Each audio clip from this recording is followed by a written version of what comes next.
Good evening friends, एक बार फिर से आप सभी का बहुत बहुत स्वागत है। तो फ्रेंड्स, जिनका भी आज एग्ज़ाम है, आप सभी को मेरी तरफ से ढेर सारी शुभकामनाएं, ऑल द बेस्ट। और प्लीज़ आप अपने एग्ज़ाम के बाद कमेंट सेक्शन में ज़रूर बताइए आपका एग्ज़ाम कैसा हुआ और हमारे वीडियोज़ के माध्यम से कितनी हेल्प मिली। तो तैयार हो जाइए, हमेशा की तरह आज भी हम इंपॉर्टेंट क्वेश्चन डिस्कस करेंगे। और ट्रिपल सी के बाद अगर आप ओ लेवल कोर्स करना चाहते हैं तो आप घर बैठे ओ लेवल की पूरी तैयारी कर सकते हैं हमारे ज्ञान एक्सपी मोबाइल ऐप से। तो आप चाहें तो हमारे ज्ञान एक्सपी मोबाइल ऐप को डाउनलोड कर सकते हैं, या फिर यहाँ पे अवेलेबल ओ लेवल या ट्रिपल सी के कोर्सेज के बारे में जानना चाहते हैं तो आप हमें कॉल कर सकते हैं 8174843342। तो आइए देखते हैं आज का सबसे पहला क्वेश्चन। काफ़ी यूनिक और इम्पॉर्टेंट क्वेश्चन आज की क्लास में हम डिस्कस करेंगे। तो सबसे पहला क्वेश्चन है, चित्र, मानचित्र और ग्राफ डेटा नहीं है। चित्र, मानचित्र और ग्राफ डेटा नहीं है। ट्रू फॉल्स में क्वेश्चन पूछा गया है। राइट आंसर जल्दी से बताइए आप सभी क्या होगा। तो ऑप्शन बी राइट आंसर हो जाएगा, फॉल्स। चित्र मीन्स इमेज, मानचित्र जो मैप होते हैं या फिर जो ग्राफ होते हैं वो सभी डेटा होते हैं। यहाँ पे लिखा गया डेटा नहीं है, जो कि गलत है। ऑप्शन बी फॉल्स इस क्वेश्चन का राइट आंसर होगा। नेक्स्ट क्वेश्चन है, वेब पेज को प्रिंट करने की शॉर्टकट कुंजी क्या है। अगर आप वेब पेज को प्रिंट करना चाहते हैं तो कौन सी शॉर्टकट की का इस्तेमाल करते हैं। तो जनरली जितने भी एप्लीकेशंस होते हैं उसमें कंट्रोल, जैसे कि कॉपी या पेस्ट करने की शॉर्टकट की या फिर प्रिंट करने की शॉर्टकट की सेम होती है। तो इसी तरह से अगर आप किसी वेब पेज को प्रिंट करना चाहते हैं तो जितने भी ब्राउजर्स होते हैं सभी में वेब पेज को प्रिंट करने की कॉमन शॉर्टकट की होती है Ctrl+P। तो ऑप्शन सी राइट आंसर हो जाएगा। नेक्स्ट क्वेश्चन है, ट्विटर पर अधिकतम कितने साइज की वीडियो अपलोड कर सकते हैं। ट्विटर पर अधिकतम कितने साइज की वीडियो अपलोड की जा सकती है। और ट्विटर पर किसी एक पोस्ट में कितने कैरेक्टर लिखे जा सकते हैं। तो 280 कैरेक्टर की लिमिट होती है, बट यहाँ पे थोड़ा सा डिफरेंट क्वेश्चन एग्जाम में पूछा गया था और ये same to same triples exam में क्वेश्चन पूछा जा चुका है। और इस तरह के क्वेश्चंस कई बार एग्जाम में रिपीट होते रहते हैं, तो आप सभी प्रीवियस ऑनलाइन टेस्ट के वीडियोस देखते रहिए। राइट आंसर है ऑप्शन सी, 512 MB तक की फाइल्स के वीडियो साइज को अपलोड किया जा सकता है ट्विटर के किसी एक पोस्ट में। अगले क्वेश्चन की तरफ बढ़ते हैं। HTTPS प्रोटोकॉल किस पोर्ट नंबर पर कार्य करता है। इंटरेस्टिंग और इंपॉर्टेंट क्वेश्चन, इसको बहुत अच्छी तरीके से देखिए, बताइए कमेंट सेक्शन में इस क्वेश्चन का राइट आंसर क्या है। HTTPS इसका फुल फॉर्म इस तरह से भी पूछा जाता है, कई बार ये क्वेश्चन अलग तरह से पूछा गया है। HTTPS में S का मतलब क्या है। तो S का मतलब होता है सिक्योर। अगर हम इसके पूरे फुल फॉर्म की बात करें तो hyper text transfer protocol secure, जो कि अगर हम यहाँ पे सिर्फ HTTP की बात करें तो पोर्ट नंबर 80 का उपयोग करता है, बट अगर हम HTTPS की बात करें तो इस क्वेश्चन का राइट आंसर हो जाएगा ऑप्शन सी, 443 पोर्ट नंबर का इस्तेमाल करता है। तो इस क्वेश्चन को बहुत अच्छी तरीके से याद कीजिए। अगर यहाँ पे S लगा हुआ है मीन्स ये पोर्ट नंबर अलग हो जाएगा, और अगर सिर्फ लिखा गया है HTTP तो वो पोर्ट नंबर 80 का इस्तेमाल करता है। नेक्स्ट क्वेश्चन है, असेंबली लैंग्वेज का आविष्कार किसने किया। असेंबली लैंग्वेज एक ऐसी लैंग्वेज होती है जो हाई लेवल लैंग्वेज और मशीन लैंग्वेज के बीच की लैंग्वेज को हम असेंबली लैंग्वेज के नाम से जानते हैं। और इसको मशीन कोड में कन्वर्ट करने के लिए एक ट्रांसलेटर का इस्तेमाल होता है जिसको बोलते हैं असेंबलर। राइट आंसर है ऑप्शन ए, कैथलीन बूथ ने असेंबली लैंग्वेज का आविष्कार किया था। कैथलीन बूथ ने असेंबली लैंग्वेज का आविष्कार किया। नेक्स्ट क्वेश्चन है, गटर मार्जिन क्या है। गटर मार्जिन क्या है, इसको आप छोटे से एग्जांपल के साथ समझिए। जैसे हमारे पास ये पेज है और इस पर हम जब टाइप करते हैं, कुछ इस तरह का पेज होता है। जब आप टाइप करते हैं तो आपने देखा होगा जो टाइपिंग होती है वो यहाँ से स्टार्ट होती और यहाँ तक हमारा लास्ट कैरेक्टर होता है। इसी तरह से जब आप टाइप करेंगे तो लगभग ये एरिया हमारा टाइपिंग एरिया रहता है जहाँ पे आप कंटेंट को टाइप कर सकते हैं। बट इसके चारों डायरेक्शन में आपने देखा होगा कहीं ना कहीं कुछ छोटा सा स्पेस रहता है जो कि गटर मार्जिन होता है, और गटर मार्जिन पेपर बाइंडिंग के लिए छोड़ा जाता है। तो इस क्वेश्चन का राइट आंसर हो जाएगा ऑप्शन सी, प्रिंट करते समय पृष्ठ को बाइंडिंग पक्ष में जोड़ा गया मार्जिन, जिसको हम गटर मार्जिन के नाम से जानते हैं। कौन सा मार्जिन होता है, गटर मार्जिन। प्रिंट करते समय पृष्ठ के बाइंडिंग पक्ष में छोड़ा गया या फिर बाइंडिंग के लिए छोड़ा गया मार्जिन, जिसको हम गटर मार्जिन के नाम से जानते हैं। अगला क्वेश्चन है, प्रिंट प्रीव्यू में पेज की दिशा को कहा जाता है। प्रिंट प्रीव्यू में पेज की दिशा या डायरेक्शन को कहा जाता है, किस नाम से जानते हैं। राइट आंसर है ऑप्शन बी, ओरिएंटेशन। दो तरह के ओरिएंटेशन होते हैं, एक होता है लैंडस्केप, दूसरा होता है पोर्ट्रेट। तो पोर्ट्रेट वर्टिकल फॉर्मेट में जो पेज होते हैं उसको हम पोर्ट्रेट के नाम से जानते हैं, और इस जो हॉरिजॉन्टल फॉर्मेट में पेज होता है उसको हम लैंडस्केप नाम से जानते हैं। तो ये भी याद रखिए, दो तरह के ओरिएंटेशंस होते हैं। अगर हम राइटर या कैल्क की बात करें तो डिफ़ॉल्ट पेज ओरिएंटेशन होता है पोर्ट्रेट, बट अगर हम इम्प्रेस की बात करें या फिर अगर हम पावर पॉइंट की बात करें तो इसका डिफ़ॉल्ट पेज ओरिएंटेशन होता है लैंडस्केप। तो ये भी क्वेश्चन एग्जाम में पूछा जा चुका है, आप सभी याद रखिएगा। अगला क्वेश्चन है, किसके द्वारा कंप्यूटर में डेटा और टाइम सुरक्षित रहता है? किसके द्वारा कंप्यूटर में डेटा और टाइम सुरक्षित रहता है? आपने देखा होगा, अगर आप मान लेते हैं अपने सिस्टम को शट डाउन कर देते हैं, उसे आप पावर ऑफ कर देते हैं, सारी चीज़ें बंद कर देते हैं, पावर सप्लाई, और अगर आप 2, 4, 6 महीने बाद भी अपने सिस्टम को ऑन करते हैं तो आपने देखा होगा उसमें टाइम और डेट करेक्ट रहता है। ये किस वजह से होता है, ये किसके माध्यम से होता है? जिसकी वजह से हमारे सिस्टम में डेट और टाइम सुरक्षित रहता है या फिर सेव रहता है। तो ऑप्शन सी राइट आंसर होगा। CMOS बैटरी होती है आपके CPU के अंदर, अगर ये डेड नहीं हुई है तो जब तक इसमें पावर सप्लाई रहती है, आप कई महीने बाद भी अगर अपना सिस्टम ऑन करेंगे, अगर CMOS बैटरी डेड नहीं हुई तो आपको डेट और टाइम करेक्ट मिलेगा। नेक्स्ट क्वेश्चन है, एक हब यूनिकास्ट डिवाइस है। हब एक यूनिकास्ट डिवाइस, इसको एक एग्जांपल के साथ समझिए। हब और स्विच का इस्तेमाल कहाँ पे करते हैं? Star topology. तो स्टार टोपोलॉजी का जो स्ट्रक्चर होता है कुछ इस तरह से होता है। ये हमारे कंप्यूटर्स हो गए, मान लीजिए ये कंप्यूटर A है, दूसरा B है, तीसरा C है यहाँ पे, और ये चौथा D है। यहाँ पे हम हब का इस्तेमाल कर सकते हैं या फिर स्विच का इस्तेमाल कर सकते हैं, इन दोनों में से किसी भी डिवाइस का इस्तेमाल किया जा सकता है स्टार टोपोलॉजी में। अब अगर हम हब की बात करें तो एक ब्रॉडकास्ट डिवाइस होता है। ब्रॉडकास्ट मीन्स अगर कंप्यूटर A कंप्यूटर B के पास कोई भी डेटा भेजना चाहता है तो उस केस में क्या होगा, ये डेटा B के पास भी जाएगा, ये डेटा C के पास भी जाएगा और डेटा D के पास भी जाएगा, अगर कोई भी डेटा कंप्यूटर A से भेजा जा रहा है। क्योंकि हब का इस्तेमाल करने पे ये क्या होता है, हब एक ब्रॉडकास्ट डिवाइस होता है, और यहाँ पे लिखा है हब एक यूनिकास्ट डिवाइस है। तो इस क्वेश्चन का राइट आंसर क्या हो जाएगा? फॉल्स। और अगर हम स्विच की बात करें तो जो स्विच होता है वो यूनिकास्ट डिवाइस होता है। यूनिकास्ट का मतलब क्या होता है, जैसे मान लीजिए आप कंप्यूटर A से कोई डेटा भेजना चाहते हैं कंप्यूटर B के पास, तो ये डेटा सिर्फ कंप्यूटर A से कंप्यूटर B के पास जाएगा और किसी अदर कंप्यूटर सिस्टम के पास ये डेटा ट्रांसमिट नहीं होगा, क्योंकि स्विच क्या है, एक यूनिकास्ट डिवाइस होता है। तो अगर यहाँ पे हब की जगह पे लिखा गया होता है स्विच, तो इस क्वेश्चन का राइट आंसर होता है ट्रू, बट यहाँ पे लिखा गया है हब, जिसकी वजह से इस क्वेश्चन का राइट आंसर क्या हो जाएगा? फॉल्स। तो आपको याद रखना है, कई बार ये भी पूछा जाता है इनमें से कौन सा यूनिकास्ट डिवाइस है या फिर इनमें से कौन सा ब्रॉडकास्ट डिवाइस है। यूनिकास्ट और ब्रॉडकास्ट क्या है, आई होप क्लियर हो चुका होगा। तो बढ़ते हैं अगले क्वेश्चन की तरफ। भेजे गए ईमेल को कौन संपादित कर सकता है? अगर आप किसी को मेल सेंड करते हैं तो क्या वो ईमेल एडिट किया जा सकता है? संपादित मीन्स एडिट किया जा सकता है। तो भेजे गए ईमेल को एडिट नहीं किया जा सकता है, चाहे वो सेंडर हो या फिर रिसीवर हो। एक बार अगर आपने मेल को सेंड कर दिया तो आप उसके कंटेंट को चेंज नहीं कर सकते, उसमें बदलाव नहीं कर सकते हैं। ऐसा सिक्योरिटी रीजन से होता है। मान लीजिए हमने किसी को कोई मेल सेंड किया और बाय मिस्टेक हमने वो मेल, उसमें कंटेंट कुछ और लिखना था या फिर हमें कुछ और इन्फॉर्मेशन डालनी थी और गलती से कुछ और इन्फॉर्मेशन हमने डाल दी, अगर हम उसे रिवर्ट बैक कर सकते या फिर उसमें एडिट कर सकते तो यहाँ पे सिक्योरिटी इशू आता। इस वजह से भेजे गए ईमेल को एडिट नहीं किया जा सकता है। तो ऑप्शन डी राइट आंसर हो जाएगा, कोई नहीं। ऑप्शन डी राइट आंसर होगा, कोई नहीं। नेक्स्ट क्वेश्चन है, एक हाफ बाइट को और किस रूप में जाना जाता है? एक बाइट में कितने बिट्स होते हैं? 8 बिट्स इक्वल क्या होता है?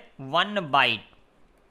और हाफ बाइट की अगर बात करें तो क्या हो जाएगा? 4 बिट्स इक्वल हाफ बाइट। और हाफ बाइट को एक और नाम से जाना जाता है, इसको निबल के नाम से भी जानते हैं। एक निबल इक्वल कितना होता है? 4 बिट्स होता है। तो यहाँ पे एक हाफ बाइट और किस रूप में जाना जाता है? तो ऑप्शन सी राइट आंसर है, निबल के रूप में भी इसको जाना जाता है, क्योंकि एक निबल में 4 बिट्स होते हैं। अगला क्वेश्चन है, निम्नलिखित में से कौन सा सर्च इंजन माइक्रोसॉफ्ट द्वारा विकसित किया गया? बहुत बेसिक क्वेश्चन है, हाल ही के ट्रिपल एग्जाम में इस क्वेश्चन को पूछा गया था, तो जल्दी से बताते हैं। इस क्वेश्चन का राइट आंसर हो जाएगा ऑप्शन सी, बिंग। एक ऐसा सर्च इंजन है जिसको माइक्रोसॉफ्ट कंपनी ने विकसित किया या डेवलप किया है। अगला क्वेश्चन है, हेडिंग 1 लगाने के लिए किस शॉर्टकट कुंजी का उपयोग किया जाता है? तो लिब्रे ऑफिस राइटर में अगर आप हेडिंग 1 2 3 4 5 इस तरह से लगाना चाहते हैं तो कंट्रोल 1 2 3 4 5 का इस्तेमाल कर सकते हैं। तो हेडिंग 1 लगाने के लिए कंट्रोल 1 का इस्तेमाल करते हैं। ऑप्शन सी करेक्ट आंसर हो जाएगा, कंट्रोल +1। अगला क्वेश्चन है लिब्रे ऑफिस राइटर में एम्फेसिस ऑप्शन किस मेन्यू में होता है? लिब्रे ऑफिस राइटर में एम्फेसिस ऑप्शन किस मेन्यू में होता है? इंपॉर्टेंट क्वेश्चन है, जल्दी से बताइए इस क्वेश्चन का राइट आंसर क्या होगा। कल की क्लास में मैंने इसके बारे में थोड़ा सा एक आइडिया दिया था आप सभी को, क्योंकि इससे जुड़ा हुआ एक और क्वेश्चन पूछा गया था। तो इसको एक बार प्रैक्टिकल के साथ देख लीजिए। जैसे मैंने यहाँ पे राइटर ओपन किया, आपको जाना है स्टाइल मेन्यू में। यहाँ पे पिछली जल्दी एक क्वेश्चन पूछा गया था ट्रिपल एग्जाम में 1 से 2 दिन पहले, लिब्रे ऑफिस राइटर में डिफ़ॉल्ट स्टाइल क्या है? तो डिफ़ॉल्ट स्टाइल होती है कैरेक्टर, और यहीं पे आप देखिए एम्फेसिस भी एक स्टाइल दी गई। तो ये ऑप्शन कहाँ पे होता है? स्टाइल मेन्यू के अंतर्गत आता है। तो इस क्वेश्चन का राइट आंसर क्या होगा? ऑप्शन सी स्टाइल, जो कि इस क्वेश्चन का राइट आंसर है। नेक्स्ट क्वेश्चन की तरफ बढ़ेंगे। गूगल की स्थापना किस वर्ष हुई थी? गूगल की स्थापना किस वर्ष हुई थी? ऑप्शन सी करेक्ट आंसर है, 1998 में गूगल की स्थापना हुई थी। लिब्रे ऑफिस में फॉर्मेटिंग मार्क को दिखाने के लिए किस शॉर्टकट कुंजी का उपयोग किया जाता है? लिब्रे ऑफिस में फॉर्मेटिंग मार्क को दिखाने के लिए किस शॉर्टकट कुंजी का उपयोग किया जाता है? ये फॉर्मेटिंग मार्क क्या होता है उसको भी आप एक बार देख लीजिए। जैसे हम यहाँ पे राइटर में कुछ भी टाइप करते हैं तो वहाँ पे आपने देखा होगा, जैसे पैराग्राफ खत्म होता है तो आपको वहाँ पे पैराग्राफ कहाँ पे कंप्लीट हुआ है ये अगर आप जानना चाहते हैं तो उसके लिए आप फॉर्मेटिंग मार्क को इनेबल कर सकते हैं। इससे आपको पता चल जाएगा कौन सा पैराग्राफ हमारा कहाँ पे कंप्लीट हो रहा है। तो इसके लिए कंट्रोल+10 का इस्तेमाल करते हैं। कौन सी शॉर्टकट की इस्तेमाल करेंगे? कंट्रोल+10। कंट्रोल+10 शॉर्टकट की का इस्तेमाल करते हैं। अब इसको एक बार थोड़ा सा प्रैक्टिकल के साथ भी देख लीजिए। जैसे मैंने यहाँ पे कुछ भी टाइप किया, जैसे हम इंटर की हिट करेंगे तो क्या होगा? नया पैराग्राफ क्रिएट हो जाता है, क्योंकि न्यू पैराग्राफ के लिए क्या होता है? इंटर की प्रेस करते हैं न्यू पैराग्राफ के लिए। अब कौन सा पैराग्राफ कहाँ पे ख़त्म हो रहा है ये जानने के लिए आप क्या कर सकते हैं? जो फॉर्मेटिंग मार्क होता है उसको आप इनेबल कर सकते हैं। यहाँ पे देखिए ये दिया हुआ है कंट्रोल+F10। जैसे हमने इसको प्रेस किया, आप देख सकते हैं यहाँ पे आपको एक सिंबल दिख रहा होगा पी शेप में, जो कि रिवर्स साइड में पी शेप में लिखा हुआ है। ये क्या होता है? यहाँ पे देखिए कंट्रोल+F10 होता है, फॉर्मेटिंग मार्क इनेबल करने की शॉर्टकट की होती है कंट्रोल+F10। और आप चाहते इसे डिसेबल भी कर सकते हैं। इसका बेसिक यूज क्या है? अगर आपके डॉक्यूमेंट में कई सारे पैराग्राफ हैं, आप पता करना चाहते हैं कौन सा पैराग्राफ कहाँ पे ख़त्म हो रहा है, तो हमेशा ये पैराग्राफ के लास्ट में लगता है। इससे आपको पता चलेगा कि ये पैराग्राफ यहाँ से फिनिश हो रहा है और नया पैराग्राफ हमारा यहाँ से स्टार्ट हो रहा है। तो ऑप्शन बी कंट्रोल+F10 इस क्वेश्चन का राइट आंसर हो जाएगा, फॉर्मेटिंग मार्क को दिखाने के लिए। और इसी से आप इसे डिसेबल भी कर सकते हैं। यहाँ से एक और क्वेश्चन बन सकता है, पूछा जा सकता है लिब्रे ऑफिस राइटर में फॉर्मेटिंग मार्क को डिसेबल करने के लिए कौन सी शॉर्टकट की इस्तेमाल की जाती है? तो सेम आंसर होगा कंट्रोल+F10। अगला क्वेश्चन है लिब्रे ऑफिस कैल्क में अंतिम कॉलम पर जाने की शॉर्टकट कुंजी क्या है? लिब्रे ऑफिस कैल्क में अंतिम कॉलम पर जाने की शॉर्टकट कुंजी क्या है? तो अंतिम कॉलम नेम भी एग्जाम में पूछा जाता है। AMJ लास्ट कॉलम नेम होता है लिब्रे ऑफिस कैल्क में। और 1048576 ये क्या होता है? लास्ट रो नंबर होता है। ये लास्ट रो नंबर है और ये क्या है? लास्ट कॉलम होता है। AMJ last column name. तो ये दोनों भी याद रखिए, क्योंकि इस बारे में भी एग्जाम में कई बार क्वेश्चंस पूछे गए। तो इस क्वेश्चन का राइट आंसर हो जाएगा ऑप्शन बी कंट्रोल+राइट एरो। अगर आप प्रेस करते हैं तो आप सीधे कहाँ जाएंगे? लास्ट कॉलम पे पहुंच जाएंगे। जो लिब्रे ऑफिस कैल्क की लास्ट कॉलम होगी वहाँ पे आप जा सकते हैं कंट्रोल+राइट एरो से। और इसी तरह से अगर आप लास्ट कॉलम पे हैं और आप पहले कॉलम पे पहुँचना चाहते हैं तो आप कौन सा की प्रेस करेंगे? कंट्रोल+लेफ्ट एरो। नेक्स्ट क्वेश्चन है लिब्रे ऑफिस कैल्क में पाइवेट टेबल का ऑप्शन किस मेन्यू में होता है? लिब्रे ऑफिस कैल्क में पाइवेट टेबल का ऑप्शन किस मेन्यू में होता है? तो हाल ही में मैंने इससे रिलेटेड एक क्वेश्चन डिस्कस किया था। पाइवेट टेबल का ऑप्शन होता है डेटा मेन्यू के अंतर्गत आता है। ऑप्शन सी राइट आंसर है, डेटा मेन्यू। पाइवेट टेबल क्या होता है? मैंने अपने पेड कोर्सेस में लिब्रे ऑफिस कैल्क के वीडियोस में प्रैक्टिकल के साथ बताया है। तो अगर आपका एग्जाम सितंबर के बाद किसी भी मंथ में होने वाला है तो आप हमारे ज्ञानएक्सपी मोबाइल ऐप पे CCC का पेड कोर्स अवेलेबल है, आप चाहें तो उसे ज्वाइन कर सकते हैं। CCC का कंप्लीट सिलेबस वीडियो लेक्चर्स मिलेंगे, मॉडल पेपर्स होंगे, ई बुक्स होंगी हिंदी इंग्लिश दोनों लैंग्वेज में, प्लस यहाँ पे प्रैक्टिस सेट्स होंगे। तो कंप्लीट पैकेज है बहुत ही मिनिमम प्राइस में, जहाँ से आप आराम से अपना CCC एग्जाम क्वालिफाई कर सकते हैं। अगला क्वेश्चन है UTS का पूर्ण रूप। UTS का फुल फॉर्म कई बार पूछा गया है, बहुत बेसिक क्वेश्चन है। राइट आंसर होगा option B, unreserved ticketing system. Unreserved ticketing system UTS का पूर्ण रूप होता है।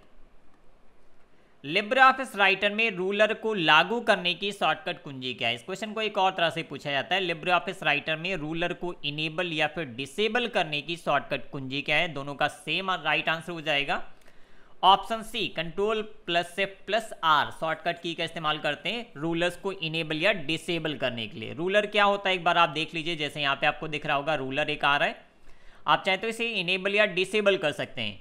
और यहाँ से एक और क्वेश्चन बनता है, रूलर का विकल्प किस मेन्यू में होता है? तो ये व्यू मेन्यू के अंतर्गत आता है। जैसे आप व्यू मेन्यू पे जाएंगे आपको यहाँ पे रूलर का एक ऑप्शन दिखेगा, देखिए यहाँ पे आप चाहें तो इसे इनेबल या डिसेबल कर सकते हैं। तो अगर हम यहाँ पे क्लिक करते हैं तो देखिए यहाँ पे रूलर हाइड हो चुका है, दोबारा से इसे वापस लाना है तो आप Ctrl+F+R भी प्रेस कर सकते हैं, या फिर आप डायरेक्ट इस ऑप्शन का इस्तेमाल करके भी रूलर को इनेबल कर सकते हैं। रूलर का बेसिक इस्तेमाल होता है, आप अपने डॉक्यूमेंट के जो कंटेंट होते हैं उसको आप प्रॉपर तरीके से अलाइन या अरेंज करने के लिए आप रूलर का इस्तेमाल कर सकते हैं। ओके, तो ये था आज की क्लास का लास्ट क्वेश्चन। जिनका भी आज एग्जाम है आप सभी को मेरी तरफ से ऑल द बेस्ट। और प्लीज़ अगर आपको एग्जाम के कुछ भी क्वेश्चंस याद रहते हैं 1 2 3 4 तो आप हमें व्हाट्सएप पे जरूर सेंड कीजिए। हमारा व्हाट्सएप नंबर है 8174843342, या फिर आप चाहें तो हमें मेल कर सकते हैं info@gmail.com। आप प्लीज़ अपने एग्जाम के बाद हमारे वीडियोस में कमेंट सेक्शन में अपना फीडबैक जरूर दीजिए। हमारे चैनल के माध्यम से आपको कितनी हेल्प मिली, किस तरह के क्वेश्चंस एग्जाम में आए थे, आप सभी का जो फीडबैक होता है वो हमारे लिए काफ़ी इंपॉर्टेंट है। आप सभी के फीडबैक के माध्यम से अपने चैनल की क्वालिटी को और ज़्यादा हम इम्प्रूव कर सकते हैं। तो उम्मीद है आप सभी एग्जाम के बाद फीडबैक ज़रूर देंगे, और आगे लोगों को जो हमारे चैनल के माध्यम से जुड़ते हैं उन सभी को इस फीडबैक से जानकारी मिलती है कि अगर हम यहाँ से तैयारी करते हैं तो हमें कितनी हेल्प मिलेगी। तो प्लीज़ 1 से 2 मिनट का समय निकाल के आप फीडबैक ज़रूर दीजिए। और अगर आप CCC के बाद O लेवल का कोर्स करना चाहते हैं, घर बैठे आप O लेवल करना चाहते हैं, तो आप हमारे ज्ञानएक्सपी मोबाइल ऐप को डाउनलोड कर सकते हैं। यहाँ पे O लेवल का कोर्स अवेलेबल करा दिया गया है, जिसमें आपको complete new syllabus, video lectures, model papers, e books, ये सारी चीज़ें मिलेंगी, जिसमें डिटेल वीडियो लेक्चर से हर एक टॉपिक को काफ़ी डिटेल में डिस्कस किया गया है, जैसे कि पाइथन प्रोग्रामिंग, वेब डिज़ाइनिंग, इस तरह के कोर्सेज को प्रोग्रामिंग के साथ, प्रैक्टिकल के साथ काफ़ी डिटेल में डिस्कस किया गया है। सभी कोर्सेज के प्रीव्यू अवेलेबल हैं, तो आप ऐप डाउनलोड कीजिए और इन कोर्सेज को भी आप चेक कर सकते हैं। इन कोर्सेज के बारे में या O लेवल कैसे करना है इस बारे में कोई भी जानकारी चाहते हैं तो आप हमें कॉल कर सकते हैं 8174843342। O लेवल का एग्ज़ाम ईयर में 2 टाइम्स होता है, 2 बार होता है, जनवरी और जुलाई 2 बार एग्ज़ाम होता है। और आप चाहें तो 6 महीने में O लेवल का कोर्स कंप्लीट कर सकते हैं। O लेवल की मिनिमम जो कोर्स ड्यूरेशन होती है वो 6 मंथ होती है, मैक्सिमम 5 ईयर में आप इसे कंप्लीट कर सकते हैं। तो इस तरह की सभी जानकारी के लिए आप हमें कॉल कर सकते हैं 8174843342। और अगर आप चाहते हैं जनवरी 2022 में O लेवल का एग्ज़ाम देना तो इसकी 30 सितंबर लास्ट डेट है, आप अभी भी अप्लाई कर सकते हैं O लेवल के लिए। घर बैठे आप CCC की तरह से भी O लेवल क्वालिफाई कर सकते हैं, जो कि काफ़ी अच्छा कोर्स है, और इसका सर्टिफिकेट भी कई अलग अलग गवर्नमेंट वैकेंसीज में मांगा जाता है। तो बस इस क्लास में इतना ही, मिलते हैं नेक्स्ट क्लास में, तब तक के लिए bye bye, thank you for watching.